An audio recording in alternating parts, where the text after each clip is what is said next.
Hi there. Today I'm going to be going through, what's on the screen. When to start lounge, best character card combinations, and a bit more. Well, this is mainly just beginner tips. I'm going to make one for intermediate level and pro level eventually, but let's start. First off though, what is lounge? Well, lounge is basically just competitive Mario Kart Deluxe. 12 players, of course, vote for one of 4 formats as it says on the screen. There's been free for all, 2v2, v2, v2, v2, v2, 3v3, v3, v3, or 4v4, v4. And your aim is to score as many points as possible within a space of 12 races. The average score is usually around 78, how this can fluctuate depending on the room, and depending on how bad or well people do. If you achieve a high finish, you gain MMR. However, if you finish in a bottom placement or as an individual, I can't speak today clearly, as an individual or as a team, you will lose MMR. So, let's continue with when are you ready for lounge? Well, lounge is tough to start in, especially for beginners. So I recommend starting when you've been every staff ghost on 150cc or 200cc, depending on which lounge you're playing. 150cc and 200cc are the most popular, and they're the only modes that you can time trial, so, well, yeah. You should know how to item bag for tracks like Cheeseland, Mario Kart Stadium, GBA Mario Circuit, and Mushroom Gorge, I believe. There might also be a couple of other tracks that you should know how to bag, like Snowland, Baby Park, and Dry Desert. And you should have at least 12,000 VR, which is Nintendo's official ranking system, as it says on the screen, which is basically just casual online play. If you're going to translate VR to MMR, I'd say that 10,000 VR is around 1,000 MMR, especially when it gets to a higher level. However, people just don't care about VR that much because, well, lounge is just better. And finally, you should feel confident on the lounge standard tracks, those being Mario Kart Stadium, Mushroom Gorge, Wario Stadium, and I always forget the other one. It is Excitebike Arena. That's it. I am very stupid today, as you can tell, maybe. You should also feel confident on a couple of other common tracks like GBA Mario Circuit, and, well, other common frontrunners like Mount Wario. So yeah, let's continue. What character cart combination should you use? This is mainly just, well, the most asked question. However, the best combo in the game has to be Yoshi on the Teddy Buggy with Roller Size and the Paper Cloud Glider. Both have the same stats. This combo gives the best mini turbo to speed ratio in the game, and you can do some complex strategies with it, like super bounces and mini turbo tricks. However, super bounces and mini turbo tricks aren't impossible with higher speed combos like Waluigi Wiggler, but they're really, really easy in some cases with Yoshi on the Teddy Buggy. However, you can use other combos to relative success. Like, I've used Wiggler on the Wiggler. As you can tell, again, I am stupid. I'm making a mistake every single minute. Or as low as Dry Bones on the Biddy Buggy, or the Boogie Board in non-American countries like Australia, England, those countries. Some parts to avoid, though, are the slick tyres, metal tyres, and most kart stats that aren't the Teddy Buggy, Biddy Buggy, or Wild Wiggler. You should also avoid a couple of characters, like Bowser and Morton, and mainly just the lightweight characters, especially the babies that aren't Baby Mario and Baby Luigi, and Lemmy, because those are very light and don't even have as much mini turbo as Dry Bones.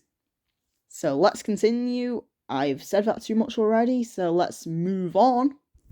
So what tracks should you pick? Again, a common question, but you can pick any track you want, as long as you're good at it. However, there are some good placements for certain tracks.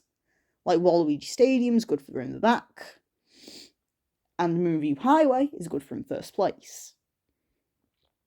Again, be careful though, as if you pick tracks that you're not good at, like me with 6 O'Clock, you will die, you will lose, and you will not be good.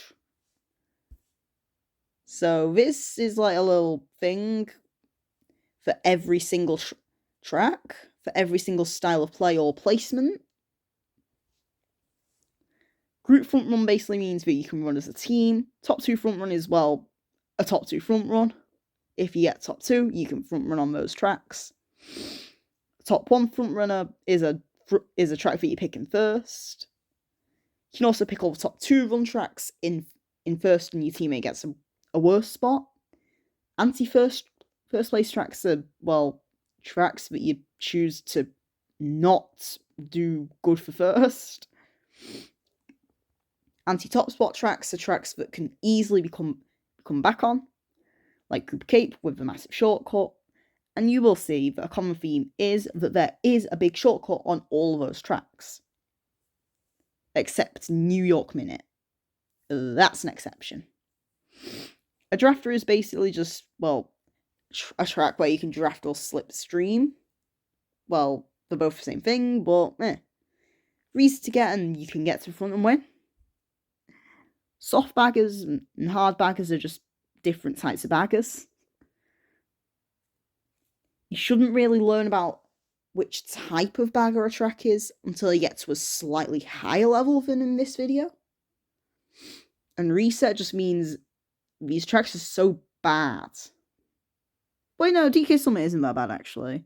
Like, it's luck-based. All the tracks are luck-based. Rainbow Road 8, Cannon Set. Trainbow is Trainbow. I'm sorry, but like, nah. I like Trainbow, but it's not that good in online play. Baby Park is, well, what do you expect? It's Baby Park. Big Blue, you get hit once, you lose.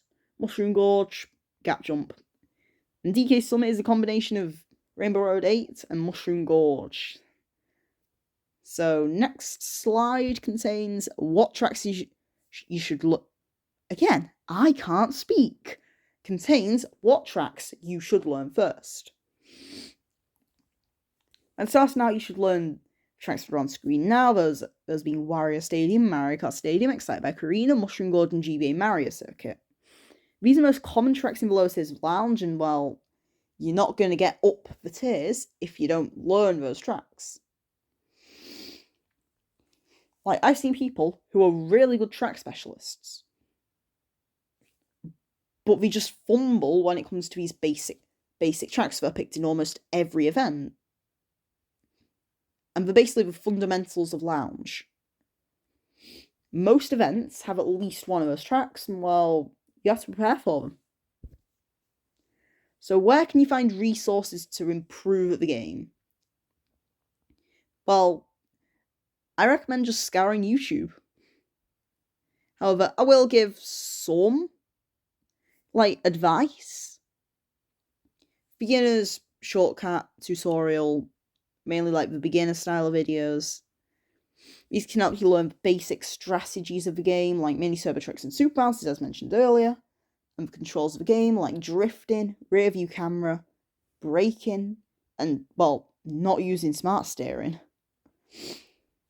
For intermediate players, YouTube Shorts, the short, condensed ways to, well, improve. However, I would lean towards Shortcut again, because, well, they do make good shorts. I'm not going to deny that. However, for players who are seeking to reach at least Platinum in Lounge, watch JP Givener's shorts. I don't really watch, like, Mario Kart YouTube. But if I'm going to come back to YouTube eventually for Mario Kart, it's going to be with either Shortcut, JP Givener, or Gecko. One of those three.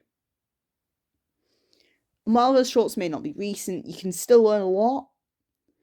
Even about, like, old meta strategies, like Waluigi Wiggler strategies. Well, you can learn why people use a meta, which is still good. Moving on, what are the most important shortcuts to take? Usually important shortcuts don't require items, don't skip item sets, and save a lot of time. An example of this is the Shroomless Motion Glider on Mario Kart Stadium, which involves getting an Ultra Mini Turbo bonking off of the fence pull of the glider, and just going over the off-road. However, some large shortcuts do skip an item set, but are still really, really good to take, like the Hyrule Circuit Shroomless shortcut near the end, and the Mute City ending shortcut, which can also be on Shroomless. And basically, if you can do a shortcut Shroomless and you're confident on it, go ahead. Do it most of the time. Because there are some exceptions, but that's like a 5% chance of happening. It's not going to happen often, so go on, do it. However, burnout is common. Yeah, that's happened all too much, especially to me. Some ways that I try to deal with burnout, though, is just listening to music, taking a walk through nature. Yeah, I know. I have life. Watching YouTube. That's what triggers walk through nature. And listening to music. Huh? I just said that. When you return from your break, don't go straight back to lounge as well. Cycle. It's vicious. Instead, try learning a track every single time you come back from burnout. I've done Bowser Castle 3, Mushroom Gorge, Mute City, and GBA Mario Circuit 200cc mainly to get back into the game, but I've seen people come back with a lot of different tracks in the past. Well, yeah. That is the end of this installment. I actually didn't know the installment was spelled like that until making this PowerPoint. Yeah, I know. I use PowerPoint. However, if you did enjoy somehow, like the video. If you did enjoy. And bye.